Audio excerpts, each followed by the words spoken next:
Pour Jean-Pierre Papin, en ce 26 février, le calme était difficile à trouver. C'était le grand soir, celui de la première sélection, celle, bien sûr, que l'on ne doit pas manquer. J'avais un trac énorme quand je suis rentré sur le terrain et pendant la Marseillaise, j'avais un petit peu la larme aux yeux. Bon, ben, quand l'arbitre a sifflé, tout est parti et je ne peux rien penser sauf au match.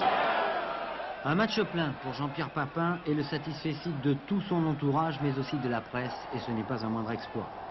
Jean-Pierre Papin, malgré le froid et la neige, a dégelé son jeu dans le frigo, qui était hier soir le Parc des Princes.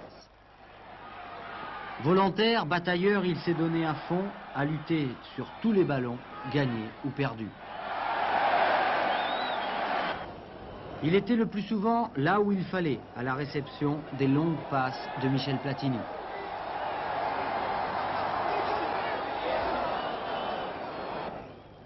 Il était là aussi, dans les moments chauds, devant les buts irlandais, gardés par l'ancien Pat Jennings.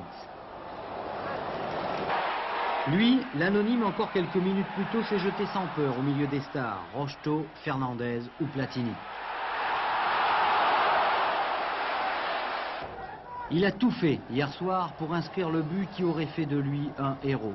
Mais il ne faut pas en vouloir trop en une seule fois. Il est des jours comme cela où rien ne veut rentrer. Moi, ça c'est un peu la déception, j'ai pas marqué de but. On m'appelle pour marquer des buts, j'ai pas marqué. Bon, j'ai une excuse, le terrain, mais bon, c'est pour tout le monde. Et, bon, ben, vous avez marqué des points pour le groupe des 22 là? Ben, j'espère, autrement j'aurais pas joué ce soir si j'avais pas essayé de marquer des points. Enfin, d'ici Mexico, retenez bien ce sourire, il s'appelle Jean-Pierre Papin.